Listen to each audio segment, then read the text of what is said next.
জাতীয় নিরাপত্তা গোয়েন্দা সংস্থা, যা সংক্ষেপে এনএসআই নামে পরিচিত, যেটির প্রধান কার্যালয় অবস্থিত ঢাকায়। এই সংস্থাটি বাংলাদেশ সরকারের অভ্যন্তরীণ নিরাপত্তা ও বৈদেশিক গোয়েন্দা সম্পর্কিত ক্ষেত্রগুলোতে নেতৃত্ব স্থানীয় ভূমিকা পালন করে থাকে। যাই হোক, আজকে অনুষ্ঠিত হলো ফিল্ড স্টাফের পরীক্ষা। এই ফিল্ড স্টাফে এটা একটা 17তম গ্রেডের জব এবং লোক নিবে, জনবল নিবে কতজন? 109 জন। আশা করি আপনাদের সকলের পরীক্ষা ভালো হয়েছে। এখন কথা হলো আপনাদের কতটা টিকাতে পারে, বা ফর রিটেন, কারণ এর পরের ধাপ হবে রিটেন।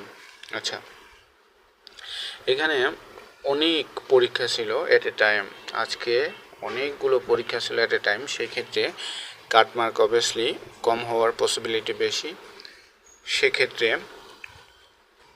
যারা 70+ পাবে তাদের জন্য রেজাল্ট চলে আসবে।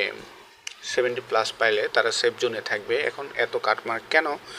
কারণ পদ সংখ্যা অত্যন্ত কম।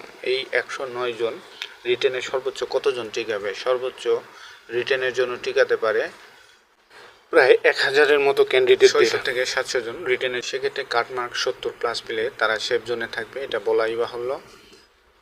তবে 70-র নিচে যারা থাকবে তাদের জন্য একটু সমস্যা হলেও হতে পারে। যারা 70+ পাবেন তারা রিটেনের জন্য এখন থেকেই প্রিপারেশন নেন, কারণ এনএসআইয়ের রিটেন কোশ্চেন বা এনএসআইয়ের রিক্রুটমেন্ট প্রসেস অত্যন্ত কুইক। খুব তাড়াতাড়ি আপনারা রেজাল্ট পাবেন। সর্বোচ্চ 7 থেকে 10 দিন, 12 দিন, 14 দিনের মধ্যে আপনারা রিটেনের আপডেট পাবেন, রিটেন পরীক্ষার ডেট পাবেন। 7-8 দিনের মধ্যে ফলাফল, 14-15 দিনের মধ্যে আপনারা পরীক্ষায় অংশগ্রহণের মতো একটা অবস্থা সৃষ্টি হবে। সো যারা 70 কিংবা তার আশপাশে পাবেন তারা রিটেনের জন্য এখন থেকে ট্রাই করে যান।